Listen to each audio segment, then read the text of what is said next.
존재와 사역에서 하나님은 변함이 없어요. 그렇기 때문에 하나님의 계획은 우리가 아무리 애를 써도 바꿀 수 없다라는 거죠. 그러니까 하나님께서 에서와 야곱 중에 작은 자가 큰 자가 작은 자를 섬기리라. 그래서 하나님의 계획은 뭐냐면 처음부터 찾아가 앞서가는 거예요. 그런데 야곱은 그걸 바꾸려고 했던 거죠. 나 장자 되고 싶어. 그래서 뭐예요? 틈만 나면 장자권을 노리는 거예요. 이제 요즘에 이제 한국 교회가 요즘이 아니고 기복적이다라는 말을 많이 하는데 기복신앙을 많이 이야기하거든요. 이게 뭐냐면 이게 잘못되면 이게 뭐냐면 하나님의 계획일지라도 우리가 바꿀 수 있다라고 하는 게 기복신앙이에요. 그러니까 하나님은 뭐 하라는 거예요? 떼쓰라는 거죠. 기도하고 금식하면 하나님의 계획은 바꿀 수 있다라는 겁니다. 그런데 그건 뭐냐면 하나님의 속성을 몰라서 그러는 거예요. 하나님은 존재와 사역에서 절대 변함이 없어요. 아멘. 그러면 오늘 본문에 나오는 요나의 설교를 통해서 니느웨 사람들이 회개했잖아요. 그래서 하나님이 40년 뒤에 멸망하겠다라는 말씀이 이루어졌죠. 그렇죠? 뒤에 보겠습니다만은 그러면 그런 경우는 뭐냐고 말이죠. 그건 뭐냐면 하나님의 심판이 유예된 거예요. 미루어진 것이지 바뀐 게 아닙니다. 왜냐? 그거 이제 바로 연결해서 설명을 드릴 겁니다. 그 다음에 세 번째가 뭐예요? 유일성이죠. 유일성. 여호와 하나님만이 유일하신 신이에요. 그러니까 사람들은 많은 신을 거느리고 있습니다. 오죽하면 바울이 아테네를 가보니까 이름 없는 신에게 라고까지 되어 있었잖아요. 그러니까 신이 얼마나 많은지 이름도 없는 신이 있더라는 거예요. 그 신은 누가 만들어낸 거예요? 사람이 만들어낸 거예요. 우리들 마음에도 신들이 다 지금 몇 개씩 있습니다. 신들이. 이름만 그 신의 이름을 예수님이라고 하고 하나님이라고 할 뿐이지 우리가 내면을 딱 들어가 보면은 무상수배하고 하나도 다르지 않아요. 그러니까 유일하신 하나님을 잘 모르면 우리가 그런 어떤 오류를 범할 수 있다는 거고, 네 번째가 무한성. 하나님은 영원하신 분이에요. 그래서 우리를 사랑하는 데 있어서 하나님 어떻게 해요? 제한이 없으시다는 거죠. 무제한이에요. 하나님은 우리에게 일하실 때 이 비공유적 속성을 바탕으로 해서 일하십니다. 그러니까 하나님께는 예외라는 게 없어요. 예외는 우리한테 있는 거예요. 우리는 원칙도 어떻게 우리가 상황에 따라서 얼마든지 무너뜨리잖아요. 근데 하나님은 예외가 없습니다. 다윗을 보시고 하나님 뭐라고 그랬어요? 너는 내 마음에 합한 자라. 그럼 너는 내 마음에 쏙 드는 자란 이야기예요. 그런 다윗도 하나님 어떻게 해요? 범죄하니까 하나님이 냉정하게 야단치잖아요. 그리고 다윗이 회개했음에도 불구하고 어떻게 해요? 아들을 데려가시잖아요. 그러니까 우리가 그런 걸 보면 하나님은 이와 같이 이 네 가지 비공유되는 속성을 바탕으로 기준으로 해가지고 하나님의 일을 이루어 가신다는 거죠. 그러면서 이제 공유적 속성이 나와요. 그죠? 하나님도 있고 우리도 갖고 있는 속성 여러 가지가 나오는데 지혜, 사랑 또는 의로움 이 여러 가지가 있는데군요. 그런데 이제 하나님이 가지고 있는 공유적 속성과 우리가 갖고 있는 공유적 속성에는 명백한 차이가 있어요. 그게 뭐냐면 완전성이에요. 즉 하나님의 지혜는 완전하지만 우리의 지혜는 뭐예요? 불완전하다는 거예요. 그러니까 우리가 야, 저 사람 똑똑해 라는 말은 모든 면에서 똑똑하다는 게 아니에요. 어느 한 특정 부분에서 똑똑하다는 거지 그 반대편에 가면 뭐예요? 아니라는 거죠. 예를 들면 요리들도 그래요. 그죠? 한식을 잘하는 사람이 양식, 중식도 다 잘하냐? 그렇진 않아요. 그죠? 그러니까 한식을 잘하는 사람은 그것만 전문으로 하는 거지 다른 건 잘 못한단 말이죠. 그렇기 때문에 우리는 제한적으로 불완전하게 지혜를 갖고 있고 사랑도 우리는 어떻게 해요? 그게 완전한 것 같지만은 사실은 뭐예요? 전혀 그렇지 않다라는 거예요. 그렇기 때문에 우리가 이 사랑에 빠졌다는 말을 쓰잖아요. 그죠? 그러니까 이제 우리가 그런 것들을 생각할 때 우리가 사랑을 통해서는 완전한 사랑을 만족할 수 없다는 거예요. 그래서 때로는 생명을 걸고 사랑을 쟁취하잖아요. 제가 방배동에 있을 때 우리 집사님 한 분이 정말 이쁘게 생긴 분이셨는데 이분이 이제 남자하고 동갑이에요. 동갑. 같은 지역 사람인데 근데 이제 이 여자분은 엄마가 무당이었고 당시에 남자 집안은 꽤 잘 사는 집이에요. 그러니까 남자 집에서 반대할까요? 할까요? 당연히 반대야. 장모가 무당인데 전직 무당도 아니고 현재 무당인데 더군다나 가진 것도 아무것도 없고 그냥 인물만 하나 뛰어난 거예요. 근데 아들이 뭐에 그 인물에 반해가지고 결사를 쫓아갑니다. 여자 쪽에서도 뭐예요? 부담되죠. 왜냐하면 수준 차이가 나잖아요. 우리는 너무 가난한데 니네는 다 갖고 있잖아. 그러면 딸이 가가지고 뭐해요? 고생이다. 구박받고 우리 드라마에서 많이 봤잖아요. 아들이 농약을 먹었어요. 부모님 앞에서. 농약을 마셨는데 당연히 막 뜯어 말려가지고 조금밖에 안 먹어가지고 자살을 실패했어. 그래서 아들 부모가 어떻게 해요? 아 이러다가 아들 하나 잡겠다. 그래서 그럼 결혼해라. 그래요. 며느리를 볼 때마다 이 시부모가 어때요? 배신하죠. 자기 아들 잡아먹을 뻔했잖아요. 그 사이가 좋아요, 안 좋아요? 안 좋을 수밖에 없어요. 그런데 그렇게 목숨 걸고 사랑했잖아요. 세상에 여자는 너 하나뿐이야. 그랬는데 애기 둘 낳고부터 싸우기 시작합니다.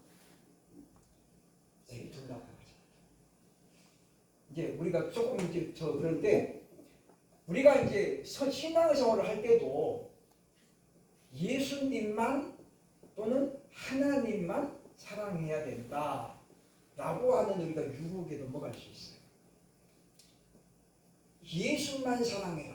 하나님만 사랑해라. 그러면 누구도 사랑하면 안 돼요?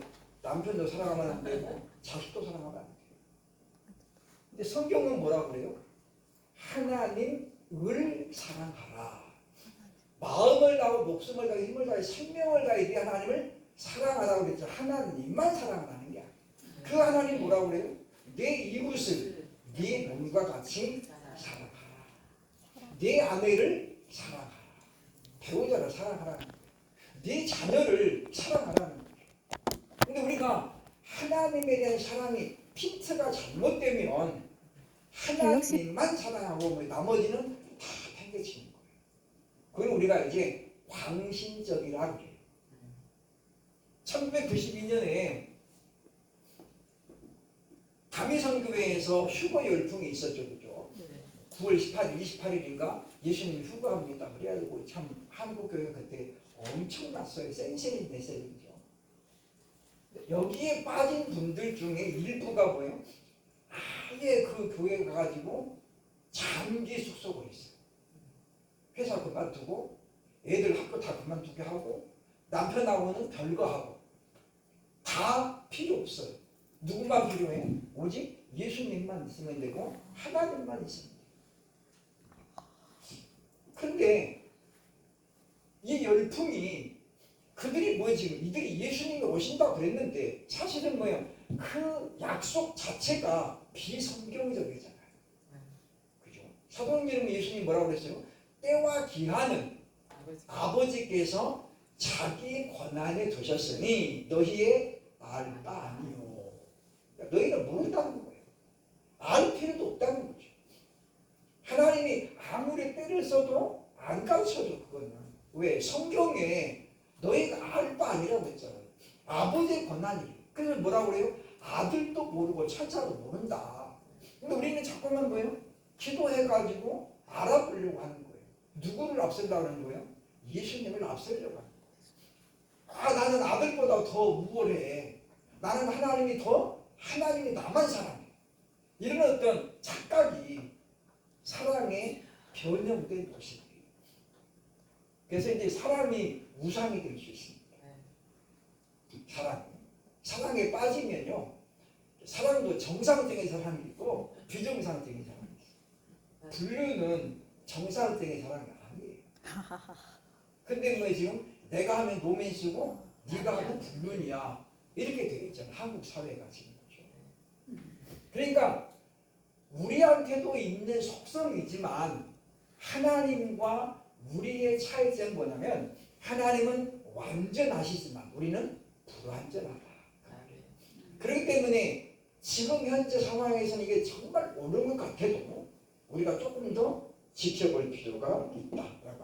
하나님은 이와 같이 속성을 바탕으로 일들을 해나가시는데 요나를 만져주시는 과정에서 하나님의 속성이 이렇게 잘 나타납니다. 8페이지 보면 하나님의 속성, 하나님은 사랑의 하나님이죠. 그러면서 뭐야? 하나님은 동시에 거룩하신 분. 동전의 양면이 있는 것처럼 하나님은 이쪽에서 보면 사랑이고 뒷면에 보면 뭐예요? 거룩하신 분, 공의로우신 분. 그런데 이 동전이 한쪽만 있으면 돈을 취급을 못 받아요. 그렇죠? 예를 들어서 아침 가가지고 내가 열심히 갈아 문대가지고 한쪽을 다 지우잖아요. 그죠? 한쪽만 있네. 그러면 돈을 그 은행에 가면요, 돈 그 반밖에 안 쳐줘요. 돈이 반쪽을 돼요. 그 무슨 거예요? 그런 것처럼 우리가 거룩하신 하나님만 보고 그 뒷면에 있는 사랑의 하나님을 못 보면 하나님은 어떤 분이에요? 공포의 대상이 돼요. 공포의 대상. 하나님은 봐주는 게 없잖아요. 하면 하나님의 심판은 굉장히 어떻게 자비가 없어요. 그러니까 무자비하죠, 무자비. 소돔과 고모라서 볼 때 보세요, 그러죠. 거기 보면. 이 보면 그 롯하고 두 딸 외에는 생존자가 없어요. 그때는 도둑이 들면 걔도 안 짓는다고. 그런 이상 현상도 안 나타나요. 왜? 하나님께서 다 잠자게 해버려요. 그렇기 때문에 하나님은 이제 사랑의 하나님이신데 이 속성을 바탕으로 해서 하나님이 죄인들을 이끌어 가신다고 말이죠. 그래서 보면 요나가 불순종에 있을 때 바로 하나님이 책망하지 않죠. 그러니까 하나님께서는 굉장히 느긋하신 분이면서 우리를 어떻게 차근차근 깨우치시는 분이에요. 왜냐? 우리가 이해를 해야 되거든요. 자녀들을 다 키워보셔서 알겠지만 자녀들을 무조건 야단치면 그게 어렸을 때는 통하는 게 애들이 조금 크면 어떻게 해요? 안 통합니다. 내가 뭘 잘못했는데 이렇게 되들이죠. 그렇죠? 남자아이들 특히.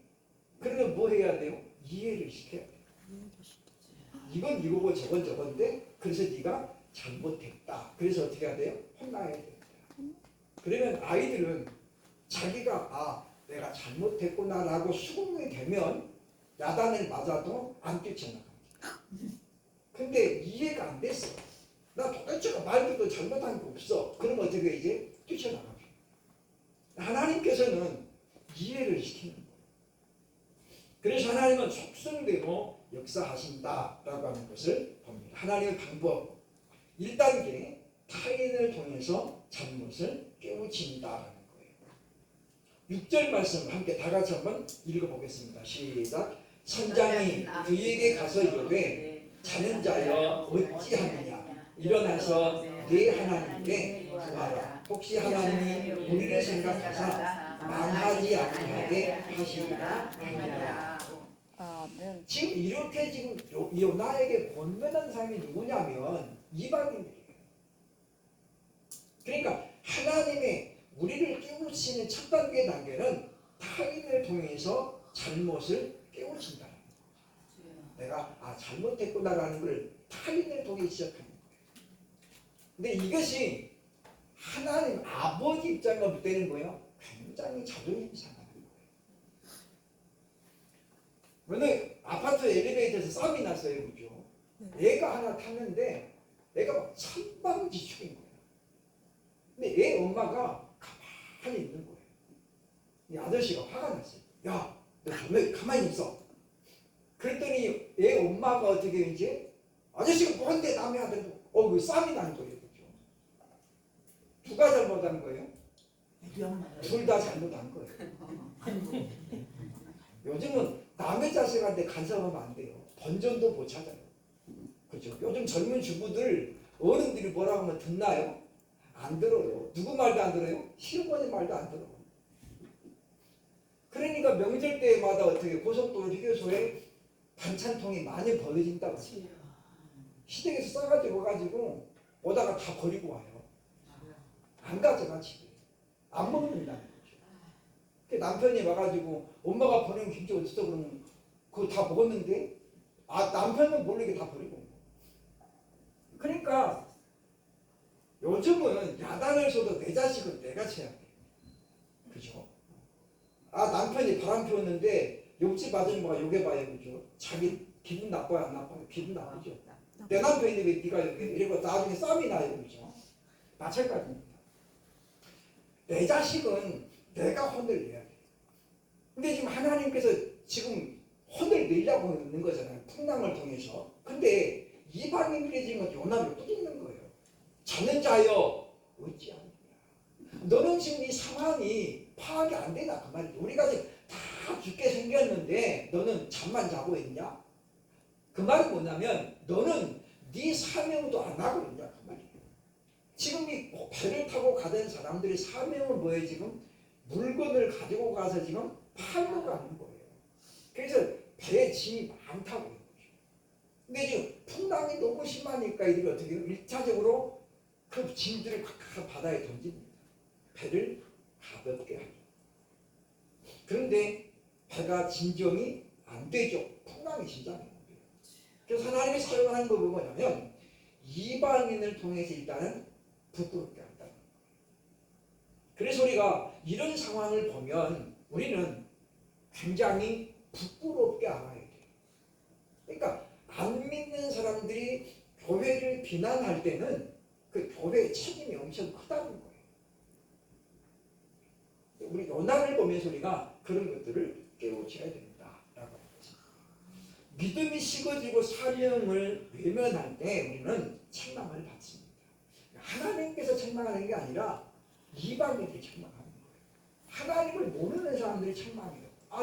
목사님이라면서 그러면 돼요? 이렇게 말한다 그 말이에요. 왜 말을 그렇게밖에 못합니까? 등등. 그러니까 제가 지난번에 얘기했지만은 제가 청년 시절에 다녔던 교회가 2층이었는데 1층이 무당집이었어요.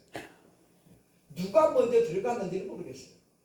무당이 있는데 교회가 들어간 건지 아니면 교회가 있는데 무당이 들어왔는지 모르겠는데 주일날 11시 땡 쳐가지고 무당이 이제 부수라는 거예요. 11시에 이렇게 들렸어요. 그러니까 1층에 사니까 뭐 소리가 다 위로 올라오잖아요. 예배를 딱 땡 묵도해야 되는데 막 거기서 이제 푸닥거리 가고 막 이제 막 이게 막 뺑가리 치고 막 흔들이 되니까 목사님이 너무 속이 상하는 거예요. 그러니까 2층에 있는 것들이 바로 한 달에 내려가가지고 어떻게 싸움이 났어요. 무당하고. 누가 이겨요? 무당이 100% 이겨요. 왜? 막말을 해야 되는데 목사님은 차마 막말을 못 하는 거예요. 막말하면 어떻게 이제 그거는 완전히 교회 문 닫아야 돼. 그러면. 그 무당이 가만히 있겠어요, 그죠? 그래가지고 그날 예배가 어떻게 돼요? 완전히 예배가 망쳤어요, 완전히. 목사님이 열받으니까 설교가 안 되는 거예요. 찬송도 1절하다가 3절하고 막 3절하다가 2절하고 이게 그때는 이게 뭐 띄우는 게 없으니까. 그러니까 결국 누구 손해예요? 자기 손해예요. 소문이 어떻게 나요? 아, 그 목사 사람이 영 안 더만 이렇게 소문이 쫙 나는 거예요. 사람들은 누구 편을 들냐면 약자 편을 들어요. 그럴 때요.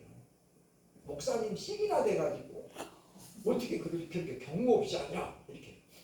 그러니까 우리가 그런 것들을 보면 우리가 어떻게 빨리 내 신앙 생활을 점검해야 된다라고 하는 것입니다. 그 다음에 2절, 7절에 1장 7절에 2단계가 나오죠. 그들이 서로 이르되 자 우리가 제비를 뽑아 이 재앙이 누구로 말미암아 우리에게 임하였나 알아보자 하고 곧 제비를 뽑으니 제비가 요나에게 뽑힌지라. 그러니까 요나가 지금 그들의 책망을 들었죠. 자는 자여 어찌느냐. 근데 요나가 어떻게 지금 짧은 시간이지만 망설이고 있는 거예요.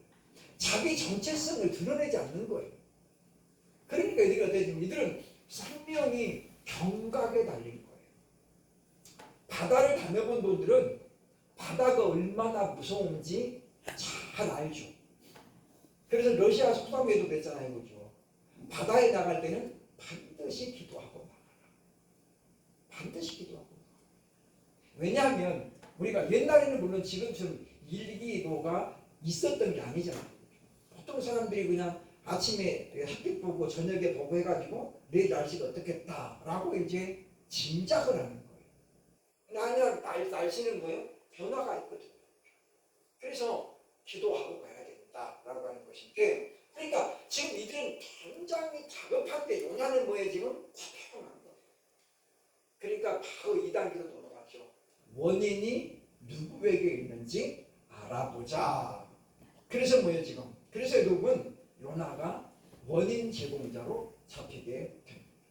그러니까 2단계는 우리의 죄를 드러나게 하는 단계다.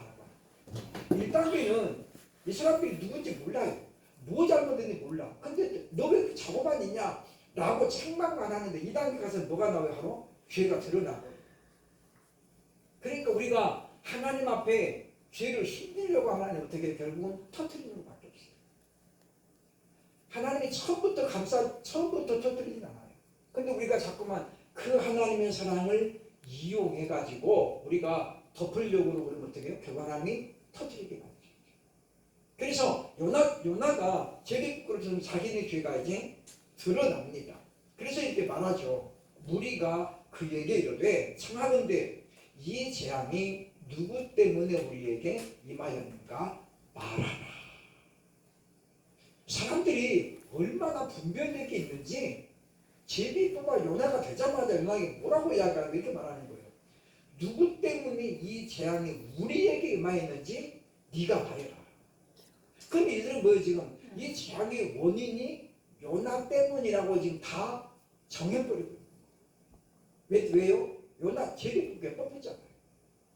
그러니까 구약시대 사람들은 제비뽑기를 믿는 사람만 활용한 게 아니라 당시에 뭐예요? 이게 보편적인 현상이었다. 보편적인 현상. 그래서 요나의 죄가 드러납니다. 그래서 지금 사람들이 물어보는 거죠. 한마디로 말하면 뭐냐면 네 생업이 무엇이냐? 이 말은 당신이 뭐하는 사람이냐? 네 정체가 뭐냐? 그 말이에요. 정확하게 말하면 네 사명이 뭐냐? 그 말이죠. 네 생업이 뭐냐? 그 말은 네가 하는 일이 뭐냐? 그 말이에요. 여기서 요나는 자신이 선지자라는 것을 이제 어떻게 드러내야 돼요. 근데 그 선지자가 어떻게 위기 순간에 자고 있었잖아요. 요나가 생각해도 어떻게 해요? 자기가 선지자인 것을 밝히기가 굉장히 어려운 상황. 개척교회를 오래 하는 분들이 많아지고 있고 경제적인 어려움이 많다 보니까 요즘은 뭐 언론에 안 나오고 요즘은 많이 없어졌습니다. 예전에는 생계형 범죄자들이 많았죠. 모텔에 가가지고 컴퓨터폰을 다 빼와가지고 팔아먹는 사람. 생계형 범죄라고 해요. 아니 모텔 들어가는데 돈 2만 원이니까 1만 원 내잖아요. 그거 갖다 주고 컴퓨터폰 다 빼오는 거예요. 하도 못해가지고. 어떤 분은 또 자전거를 똥쳐가지고 그죠. 전철역에 자전거 많잖아요, 그죠. 근데 자전거도 저는 이제 그때 알았는데 자전거 하나에 뭐 1,200만 원, 1,300만 원짜리가 있습니다. 그런 자전거는 자동차 값보다 비싸요, 진짜. 근데 어떤 분이 자전거를 이렇게 이제 훔쳐가기 시작했죠. 처음에는 뭐예요? 부품만 훔쳐가는 거예요. 그러다가 뭐 자전거를 통째로 집어가고, 그러다가 어느 은행 앞에 있는 자전거를 가지고 왔어요. 근데 그게 1,200만 원짜리예요. 가져간 사람은 몰랐어요. 잊어버린 사람은 알아요. 그냥 10만 원짜리 같은 애들은 안 찾았을 거예요. 1,200만 원짜리. 신고를 하고 CCTV 추적을 해보니까 부천에 있는 교회로 들어가는 거예요. 목사님이에요. 목사님이 2층에 내방에 예배당 지하에다가 창고를 만들어 가보니까 자전거가 지하에 쫙 채워져. 자전거 전시장. 경찰들이 너무 어이가 없어서 목사님인데 현재 교회 하고 있잖아요. 그래서 목사님들이 너무 경찰들이 너무 없어서 왜 그랬냐 물어보고 생활이 어려워서. 그래서 그 경찰들이 거기서 도구를 걷어가지고 목사님 생활비를 드렸대잖아요.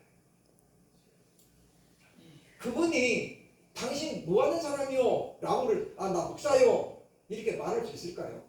못하죠. 목사라는 거 드러날까봐 전전긍긍해요. 그게 뭐냐면 죄인의 모습이에요. 짧은 시간이라도 요나는 지금 이제 완전히 포로에 몰렸어요, 그죠? 네 생각이 뭐냐? 너 뭐 하는 사람이냐? 라고 물어볼 때 요나는 그때서 뭐예요? 내가 지금 잘못했구나 라는 것을 본능적으로 느끼는 거예요. 왜냐? 지금 하나님의 명령은 니느웨로 가라 그랬는데 지금 다시스로 도망가고 있는 거죠. 이 일이 벌어지고 나니까 요나는 그때 정신이 듭니다. 하나님이 사용하는 방법은 바로 그거예요. 처음부터 그냥 내가 너 나빠 이렇게 되면 뭐예요? 이해가 안 됐다는 거예요. 팀 켈러라는 분이 요즘 제가 이제 팀 켈러 내가 만든 신 이걸 지금 제가 보고 있는데 이 책을 제가 보면서 그냥 아주 굉장히 충격을 받았어요. 어떤 목사님 설교 중에 이 책에 대한 언급이 잠깐 나오더라고요. 그래서 제가 이걸 사봐야 되겠다. 그래서 사가지고 지금 읽고 있는데 여기에 지금 요나에 대한 이야기가 나와요. 요나가 왜 도망갔을까? 하나님의 말씀을 전하는 선지자인데 그럼 뭐가 있는 거예요? 지금 믿음도 있는 거예요. 근데 요나는 왜 도망갔을까? 성경에는 근데 그 대답을 안 주고 있거든요. 팀 켈러는 요나가 도망간 이유를 두 가지로 설명합니다. 요나는 지나친 성공주의자였다는 거죠.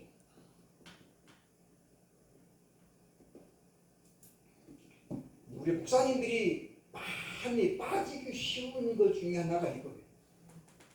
목표에 성공해야지.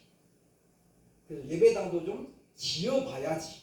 또 교수님들이 그렇게 많이 가르치잖아요. 이것이 주의가 되면 끝나는 거예요.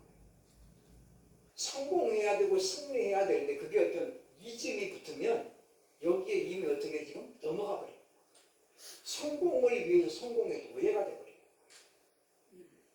팀 켈러는 요나의 실패를 이렇게 봅니다.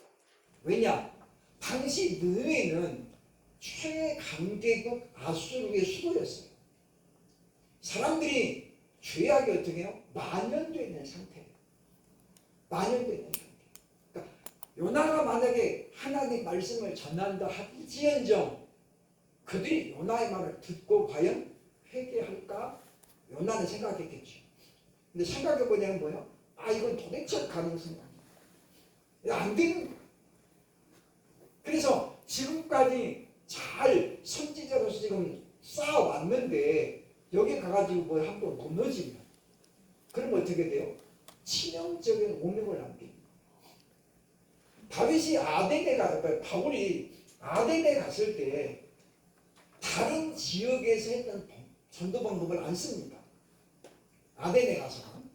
왜냐? 바울은 우리가 아는 것처럼 철학의 심취에 있었던 사람이에요. 그래서 아덴에 가서 뭐예요? 논쟁을 통해서 복음을 전합니다. 방법이 뭐였어요? 논쟁. 좋게 말하면 토의죠. 토의. 복음은 토의하는 게 아니라 선포하는 거예요. 태초에 하나님이 천지를 창조하시니라. 명령이면서 선포해요. 주 예수를 믿으라. 그러면 너가 되지 구원을 얻으리니. 선포인데 예수를 믿으라고 해야 되는 바울이 어떻게 했다는 거예요? 가서 논쟁을 하고 있는 거예요. 아, 니네 신이 어떤 거 한번 의학해보자. 그래서 아덴에서 뭐예요? 열매가 없어요. 하나도 없는 건 아니지만 아덴에서는 바울이 뭐예요? 큰 기쁨을 얻지 못하고 도망갑니다. 그러니까 무슨 이야기냐면 사도 바울이 그 인생에 있어서 가장 어려웠던 장소가 아덴이었다는 거예요. 왜? 알았기 때문이죠. 철학이라는 걸 알았기 때문에 철학의 중심지에 가니까 뭐예요? 그분들과 함께 논쟁을 해보고 싶은 거예요. 팀 켈러가 이제 올해 이분 돌아가셨는데, 팀 켈러는 기독교 변증가로 유명한 분이죠. 이분은 예배가 끝나고 나면 토의를 많이 했어요. 한번 해보자 해가지고 안 믿는 사람들을 또는 교회 다니다가 그만둔 사람을 불러 모았죠. 그래서 자꾸 이제 주제를 걸고 토론했어요. 하나님이 진짜 살아계십니까? 라고 물어보면 팀 켈러는 그것을 성경을 통해서 세계 역사를 통해서 증명하는 거예요. 봐라, 이런 것들을 보면 이거는 사람이 하는 일이 아니라 이건 하나님만 할 수 있는 일이다. 그래서 뭐예요? 그 이야기를 하는 거예요. 그래서 대단한 책도 많이 펴냈고 많은 사람들을 변증했죠, 교회를. 그런데 우리가 요나는 지나치게 뭐예요? 성공주의를 꿈꿨다. 내 인생에 5점을 남기시라는 거예요. 거기 가서 실패했대. 이런 말을 안 남기고 싶은 거예요. 그래서 어떻게 해요? 도망갑니다. 가가지고 내가 갔다가면 죽을 수도 있잖아요. 그죠? 그거 가지고 회개하라. 뭐가 날아오고 돌멩이 날아오는 기본적일 것이고, 그것 때문에 요나가 어떻게 해요? 도망갑니다. 두 번째는 다른 게 아니라 이제 그는 이 유대주의자.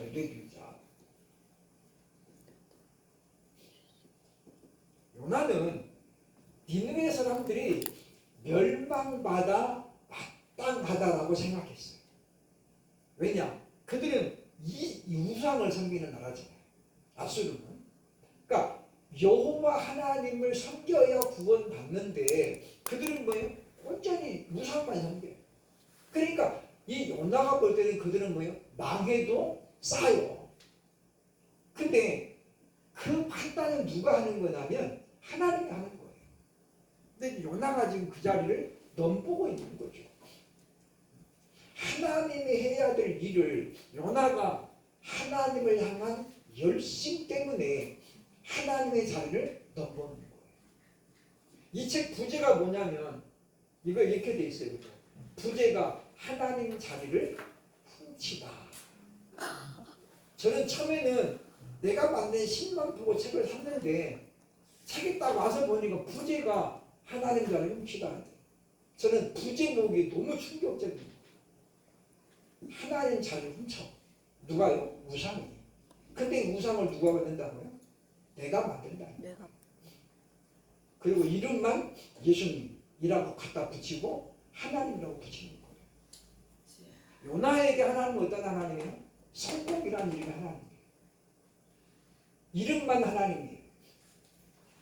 그러니까 우리가 우상은 결국 여러분도 아시겠지만 우상의 정의가 뭐냐면 하나님의 자리를 대신하는 건 전부 다 우상이에요.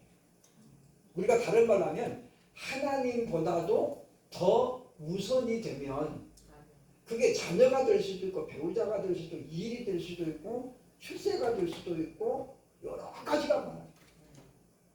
여러 가지. 그러니까 우상을 만들어내는 내 마음속에 어떤 상황이냐에 따라서 우상은 여러 가지가 될 수 있어요. 야곱을 만난 라헬이 아주 미인이죠, 그죠? 근데 이 사람이 남편을 따라서 이제 고향집을 떠나게 돼요, 그죠? 그런데 나이를 뭘 가지고 옵니까? 자기 아버지가 섬기고 있던 자기 집안의 가신인 드라빔을 훔쳐가지고 가지고 와요. 그런데 라헬은 지금 남편을 따라서 가지만 남편만 갖고는 안 되는 거예요. 왜? 이 사람은 그 하란에 메소포타미아에서만 계속 살았던 사람, 거기서 태어났고 거기서 자랐어요. 지금 이제 남편을 따라서 전혀 낯선 땅 가나안으로 가는데 불안하죠.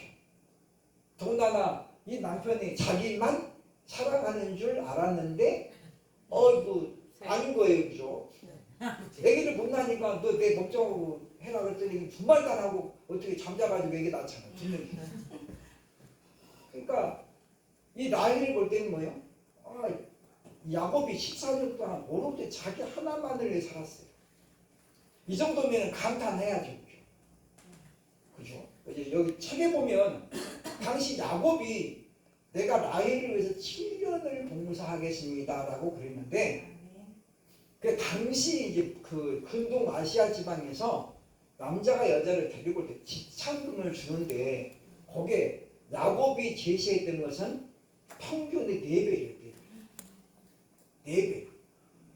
그러니까 1년 반만 해도 충분한데 야곱이 뭐예요? 7년을 한 거예요. 그만큼 라헬에게 뭐 야곱이 눈이 멀어 있는 거예요. 근데 장인어른이 뭐 레아를 줬잖아요. 그러니까 또 야곱이 어떻게 해요? 다시 내가 라헬을 위해서 7년을 또 하겠습니다. 그러니까 14년을 하고 아내를 받았잖아요. 그러니까 라헬이 볼 때 뭐예요? 이 남자는 자기만 사랑하고 자기밖에 없다고 그렇게 14년 동안 했는데 하는 걸 보니까 또 아니야 또. 영웅인 줄 알았는데 뭐 그런 거죠. 그래서 드라빔을 훔쳐갖고 옵니다. 남편의 자리에 드라빔을 갖다 놓고 하나님의 자리에 드라빔을 갖다 놓아요. 근데 성경에 보면 그 라반이 쫓아오죠, 그죠? 자기 신이 없어진 거예요. 훔쳐간 거잖아요. 그러니까 틀림없이 뭐요? 두 딸 중에 하나가 훔쳐갔구나. 그래서 쫓아오는 거예요. 명분은 그래서 신을 찾으러 오는 거예요. 라헬이 어디에 깔고 앉아있어요? 말 안장에 깔고 앉아있어. 그 위에 앉아있어요. 그래서 우리가 성경을 볼 때는요, 그거를 봐야 돼요. 이 드라빔이 만약에 정말 신이라면 자기를 깔고 앉아있는 여성 어떻게 봐야 되겠어요? 그죠? 그건 보면은 우리가 아는 것처럼 블레스 사람들이 언약궤를 뺏어갔잖아요. 그래가지고 다곤 신전에 다곤하고 나란히 났어요. 누가 보는 사람도 없어요. 근데 하나님은 그 한순간도 어떻게 우상과 나란히 있는 걸 용납하실 수 없는 거예요. 그게 하나님의 거룩성이에요. 그래서 하나님이 언약궤가 있는데 그거 어떻게 엎어뜨리죠. 다곤 완전히 엎어뜨려요. 다음 날 아침 가서 보면 다곤이 엎어져 있는데 그때는 그 사람들이 아무 생각 없이 그냥 입에 넘어졌지. 그래서 샤워를 줘. 그 다음날 어떻게 해요? 팔다리가 다 부러져 있는 거예요. 하나님은 어떤 경우에도 자신이 우상과 나란히 취급받는 걸 용납하지 않습니다. 하나님이 살아계실 때에 만약에 드라빔을 그렇게 했다 했는데 라헬이 어떻게 그랬으면 하나님이 대노해야죠. 어떻게 하나님이 하십니까? 보면 그 언약궤를 오베드돔의 집에 이제 올라오기 전에 보죠. 거기 갖고 있다가 다윗이 모시고 오잖아요. 근데 다윗이 방법이 틀렸죠, 그죠? 어쨌든 간에. 그래서 소다주고 싶고 소가 바뀌는 거예요. 그래가지고 언약궤가 떨어지니까 누가 잡아요? 우사가 그거를 탁 잡습니다. 우사가 지금 그 언약궤 깔고 앉은 게 아니에요. 우사 믿음에는 뭐예요? 언약궤가 떨어지면 안 되지. 부서지지. 하나님의 영광을 가리는 것이지. 그것 때문에 잡았는데 하나님은 거기서 뭐예요? 바로 우사를 거기서 쳐 죽게 합니다. 우리가 생각할 때는 그럼 하나님 이 우사가 잘못한 게 뭐예요? 왜 성경은 그걸 말해주지 않나요? 다윗은 근데 그걸 보고 뭘 느껴요? 아, 내가 내 주제에 언약궤를 내 집으로 모시려고 했구나라는 것이 잘못됐다는 걸 깨달아요. 그리고 두 번째 뭐예요? 아, 이 방법이 하나님의 방법이 아니었구나라는 걸 깨달아요. 그러니까 하나님은 우사를 통해서 누구를 깨우치냐면 다윗을 깨우칩니다.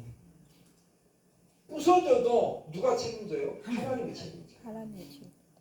근데 우리는 자꾸만 너무 우리가 오지랖이 넓어가지고 그렇게 생각할 때가 가끔씩 있다고 말이에요. 그러니까 인간성이 하나님의 성품을 뛰어넘어서는 안 돼요.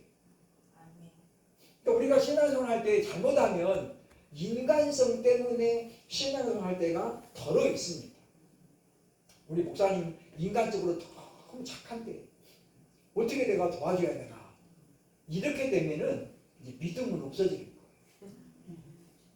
인간적으로 우리가 그 대하지 말라는 게 아니라 그게 지나치면 안 된다. 사실 우리가 적당히란 말이 많이 쓰는 말인데 이게 굉장히 어려운 거예요, 그죠? 요거 비슷한 말이 뭐예요? 알아서 주세요. 어떻게 하는 거예요, 도대체? 우리 스승 부사님 한 분이 서울에서 태어나가지고 평생 서울에서 살다가 67세 돼가지고 목회 은퇴를 했어요.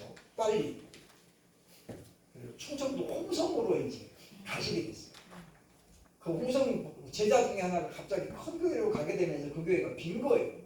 근데 교회가 한 40명에게 뭐니 사람 없으니까 후임자가 잘 안 가는 거예요. 시골이라고. 그래서 목사님이 그럼 내가 당분간만 할게 해가지고 가신 거예요. 홍성 시장이 홍성 가보시면 굉장히 큽니다. 그러니까 도점에 막 미약가상들이 많이 있는데 수박이 큰 게 있는 거예요. 근데 가격이 안 써야 되는 거예요. 서울 사람은 다 가격을 쓰잖아요. 그죠? 10,000원, 15,000원. 가격이 안 써야 돼요. 목사님이 수박을 너무 먹고 싶어서 이놈 얼마요? 그랬더니 주인이 뭐라고 해요? 알아서 줘요. 알아서 줘요. 그분이 서울 사람이니까 서울에서 이제 한 15,000원이면 사겠다 싶어가지고 15,000원을 딱 끓여줘가지고 이거면 돼요? 그랬더니 안 팔아요? 그러더라고요. 마음에 든다는 게 안 된다는 거예요? 안 된다는 거죠. 알아서 달라고 그랬는데 그 15,000원은 적당한 가격이 아니었다는 거예요. 이게 어려운 거예요. 그죠? 알아서 한다는 게. 우리가 이건 뭐냐면 선을 지키는 거예요. 선을. 이게 사실은 말처럼 쉬운 게 아니에요. 그죠? 하나님을 우리가 경외하라 그랬죠. 공경할 경자인데 두려워할 외자예요. 그러니까 저는 그 단어를 제가 보면서 경외라는 말을 어떻게 설명해야 되느냐. 그건 뭐예요? 어려워하라는 거예요. 어려워해야 돼. 경외하라는 말은 뭐냐면 하나님을 어려워해야 돼. 그러니까 아까도 얘기했지만 사랑의 하나님이지만 동시에 뭐예요? 거룩하신 분. 그러니까 우리가 너무 하나님 막 오냐 해가지고 상투까지 잡아당기면 안 된다. 이게 왜 이렇게 선을 지키는 거예요. 여기서 넘어가면은 잘못된 거예요. 성공을 우리가 꿈꾸죠. 그죠? 목표에 승리해야죠. 근데 그 승리가 선을 넘어가가지고 수단과 방법을 안 가리면 그게 뭐가 돼요? 그 우상이 돼요. 야곱 이야기를 했습니다마는 야곱에게 사랑은 뭐였어요? 우상이었어요. 라헬이 누구예요? 하나님 자리에 앉아있어요. 누가 앉힌 거예요? 야곱이 앉힌 거예요. 그래서 야곱이 라헬하고 결혼만 하면 어떻게 해야지? 아, 내 인생은 이제 다 보상받는다. 14년 인생 다 회복된다. 그랬는데 뭐예요? 안 그래요. 부인이 바뀌었잖아요. 또 뭐라고 그래 라헬이 나로 아들 낳게 해줘. 그러니까 야곱이 처음으로 부인한테 화를 내죠. 내가 하나님을 대신하랴? 20년 만에 야곱에 대해서 하나님이라고 나옵니다. 그러니까 그 기간 동안 20년 가까이 야곱은 왜 하나님은 빡하게 잊어버리고 그 자리에 누가 앉아있어요? 라헬이 앉아있어요. 20년 동안은 야곱에게는 누가 하나님이었냐면 라헬이 하나님이었어요. 그 여자만 얻으면 행복할 줄 알았거든. 그 여자하고 결혼만 하면 내 인생은 성공할 줄 알았어요. 해보니까 뭐예요? 안 성공이에요. 너무 고달픈 거예요. 아내 한 명 되고 사는 것도 힘든데 4명이나 되죠. 얼마나 힘들어요. 근데 그 아버지 장남이 르우벤이 뭐예요? 그 아버지를 보고 잘못된 성욕을 푼 거예요. 그래서 비라고 품하잖아요. 그러니까 그 부분이 야곱이 르우벤에게 한마디도 안 합니다. 안 하는 게 아니라 못하는 거예요. 다윗이 솔로몬을 보면서 솔로몬이 아내를 꾸준히 많이 얻었잖아요. 근데 다윗이 그 부분에서 솔로몬에게 한마디도 안 합니다. 왜요? 자기도 그랬거든요. 그러니까 할 말이 없는 거예요. 왜? 자식 보니까 너 그러면 안 돼 라고 하면 아버지도 그랬잖아요. 그러면 할 말이 없어요. 그러면 그냥 오히려 어떻게 망신만 나요. 그러니까 차라리 그냥 말 안 하고 넘어가는 게 낫다. 그래서 이제 그게 우리가 다 심화가 되면 하나님의 자리에 내가 누군가를 앉혀놓고 있는 거예요. 교회 건축 좋죠. 근데 그것이 하나님 자리를 딱 빼앗아 버리면 교회 건축이 뭐가 된다고요? 우상이 되는 거예요.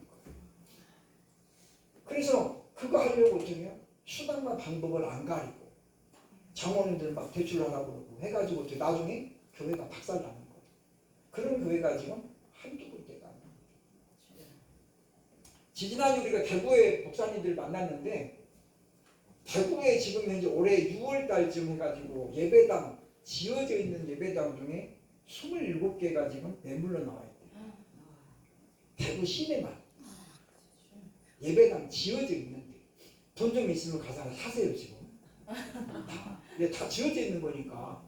왜냐면 지금 다 한 번씩 유찰돼가지고 가격이 많이 떨어졌잖아요. 대구 시내인데 왜 이렇게 많이 나왔겠어요?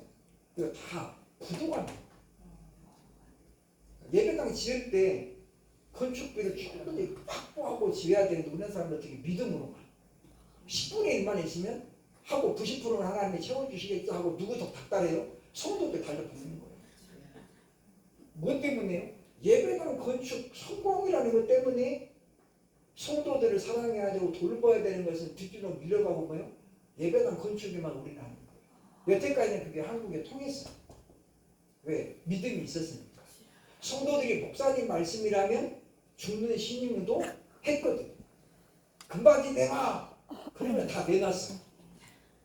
네, 지금 안 내놔요. 왜 안 내놔요? 네. 금값이 너무 많이 올라. 옛날에는 10만 원이었는데 지금 80만 원이에요. 못 내놔요. 그러니까 우스갯소리입니다만 어떤 목사님 부흥회를 했는데 성남에서 끝나고 났더니 헌금 받고 금반지, 금목걸이가 한 방울에 들어요. 성도들이 막 이렇게 막 은혜 받아가지고 헌금 시간 다 빼는 거예요. 이분이 분당에 아는 분이 있어서 이 부흥사를 소개했어요. 이분 부르면 교회 재정은 한 방에 해결돼. 첫날하고 부흥회가 끝났어요. 분당 사람들이 첫날하고 부흥회를 아무도 안 나오는 거예요. 그 교회 성도. 왜? 똑같은 복음을 가지고 전했는데 이 동네에서 통하지 저쪽까지 안 통하는 거예요. 그 사람들은요 이미 머리 꼭대기 앉아요. 그러니까 하나님을 경외한다는 것은 하나님을 어려워하는 거예요. 그래서 우리가 덜컥덜컥 그냥 무조건 아멘 할 게 아니라 우리가 이것이 과연 하나님의 뜻인가를 생각을 해야 된다라고 하는 것입니다. 3단계 자신의 신분과 죄를 고백하게 만들죠. 네가 어찌하여 그렇게 하였느냐. 그때 요나가 자기를 이렇게 소개합니다. 나는 히브리 사람이고 창조주 하나님을 경외하는 사람입니다. 자기 죄가 들통났어요. 이제 선지자라고 숨길 수도 없어 보죠. 이제 어떻게 해야죠? 자수해서 강론 찾아야 돼. 그래서 자기를 소개하는데 자기를 소개하죠. 그죠? 나는 바로 바다를 찌르지으신 즉 창조주 하나님을 경외하는 사람입니다. 자기 정체성이 소개가 돼요. 그 다음에 네 번째, 강도 높은 책망이 이어집니다. 하나님이 처음에는 뭐 이 사람에게 책망만 하죠. 그러다가 원인을 지목정하게 되거나 자기 정체성이 드러나게 돼요. 그 다음에 뭐예요? 하나님의 강도 높은 책망이 있습니다. 그건 이제 10페이지 맨 위에 이상훈 이야기 한번 읽어보시면 되고 인터넷 쳐보면 요번에 기사가 나옵니다. 그럼에도 불구하고 불신앙민들의 배려와 사랑이 나오는데 이건 우리 여러분 꼭 한번 나머지 읽어보시면 좋겠습니다. 왜냐하면 우리가 이제 도덕적으로